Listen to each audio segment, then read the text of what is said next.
On to X. Keep on rocking.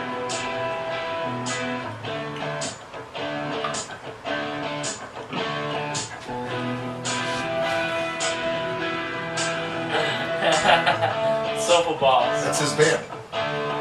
That's his band.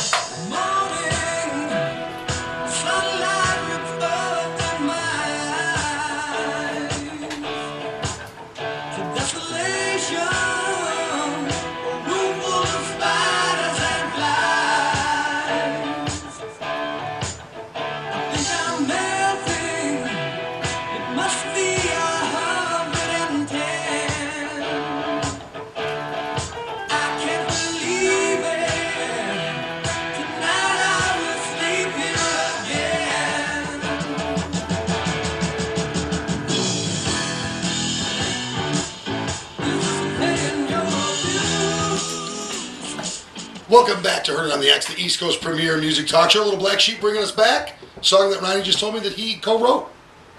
And Cuso, right? And Lou, of course. Yeah. Fantastic. So tell me, we were talking about, that was a little surprise that we had planned for you.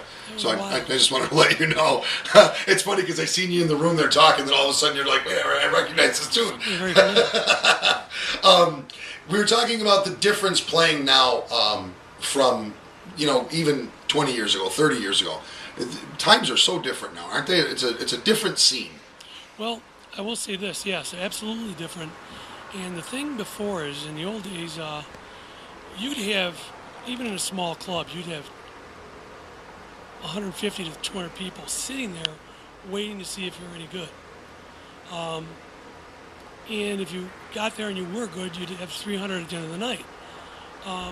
Now, if 10 of your friends are coming, when you get there, there's probably 9 people in the audience because somebody probably got sick and couldn't make it.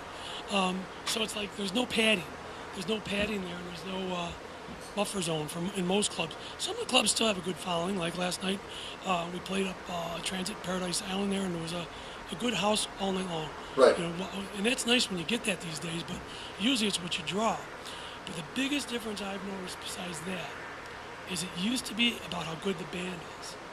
The band was good. I mean, you could really look like you live under a bridge, and people are going to come and see it because of the music.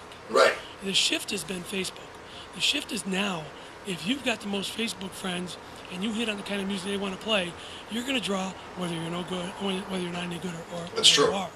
And that's very unfortunate for me. It's fortunate for the bands that are getting more than they deserve, but it's unfortunate because you got a band out there that's maybe doing it for a living, or some of the guys are doing it for a living and make $700, $800, $900, and they draw 50 people, and then you got this other band that's playing for $350 and they're drawing 500 people.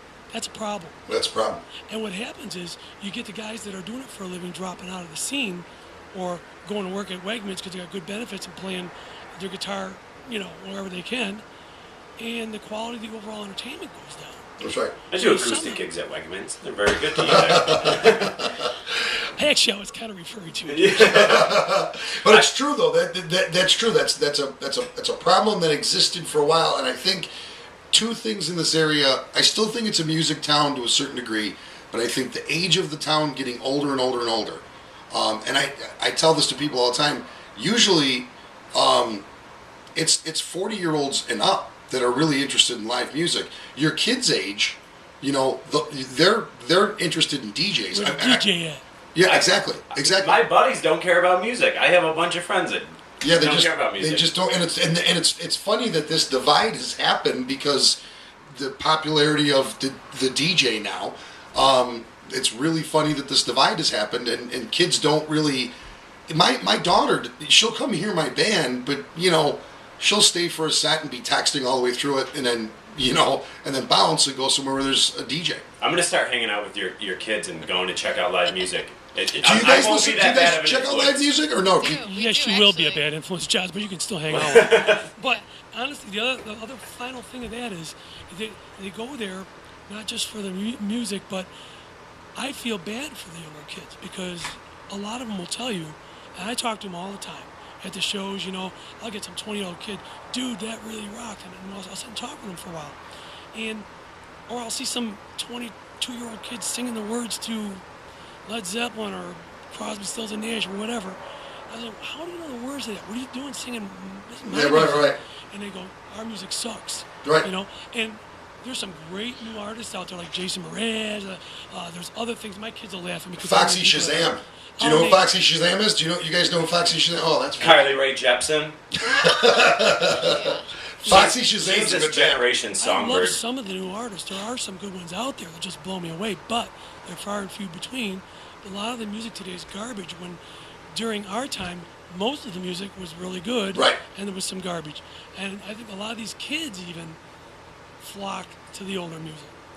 Well, I mean, and by design, I think they've trivialized music.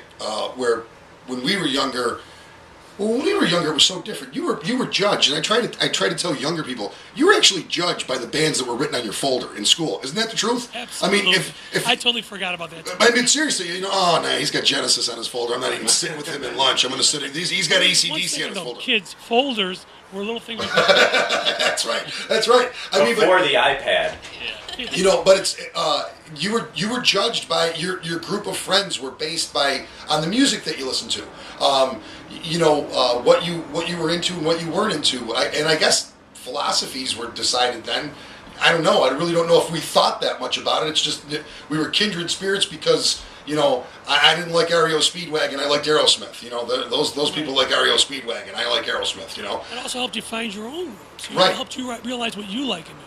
But music back then had messages, and it had some of it was scary. Some of it was really. I mean, War Pigs is a scary tune. I mean, it's talking about political stuff. It's talking about real stuff. The Eve of Destruction from Barry McGuire is a scary tune. I mean, it's talking about protesting war. You don't get that anymore. They've really just kind of pigeonholed it down to this nice, neat package and put a bow on there, and everything sounds the same. And we're going to jam it through Pro Tools and make sure everything's compressed really good. And that's just the way it works now. So I think it's different. I think kids don't even. I don't even think kids like hearing. Our music is too. Like the levels aren't even. Do you know what I'm saying? Like if you listen to Good Times, Bad Times from Zeppelin, where there's dynamics. They don't want to hear that. They want everything to be nice and and obviously your kids being the exception. And there's an exception at every gig. It seems like I agree with you. But overall, if we could get 100 kids your age out, even to go hear a band your age, because I do think rock and roll is. That's the other thing too. Is I think our generation has a tremendous problem of letting go of rock and roll's ours. It's not yours. It's ours. So I think we created the problem where. Yeah, you might be right. I know, like my son, for example, I like to see him go out and make extra money and stop playing, and he gets a lot of offers, but he's taking his break now because he goes, Dad, I think maybe the next band I'd like to play with some guys my age, Right. And then I thought, I gotta back off here for a little bit and let him just do that because he's young now. Now's the time he should have that fun.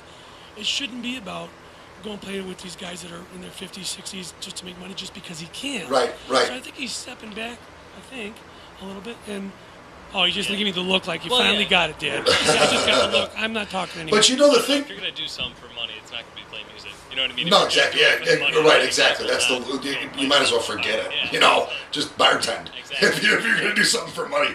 Yeah. But I think it's funny though. If you go back to Elvis, who steered things in one direction, then the Beatles came and grabbed it bulls by the horn and threw it another direction, and then you got to Zeppelin who shot it to another direction, and then you got to Michael Jackson who shot it to another direction, and then Nirvana who shot it to another direction. Since that point, there has not been somebody come along and say, this is the direction we're going in now. There's been periods where I thought something was percolating, but it's when you think about these monumental, zigzags that the industry has taken, there just hasn't been that catalyst to come and push it. The only thing that's like really going on is like that electronic dance music, and the only thing that's been around forever. Yeah. Except for it was overseas, so now we're just kind of gravitating towards like Europe and like these huge raves. Yeah, it's like this German techno house music. German. Dancer.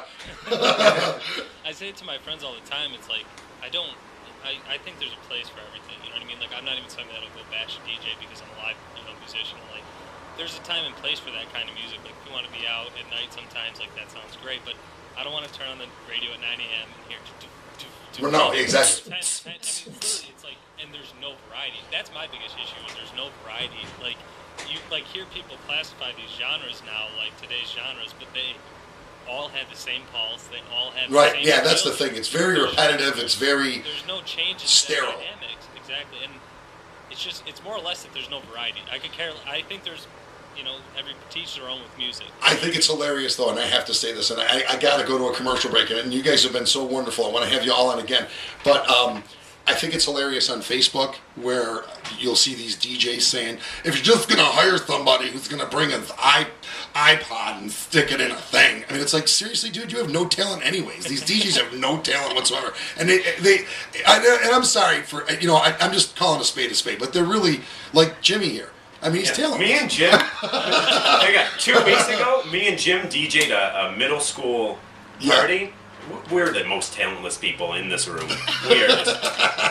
But there's some DJs, even locally, that really, really, like when you and I were kids, and when you have REO Speedwagon on your folder, I don't want to be with you. This is DJ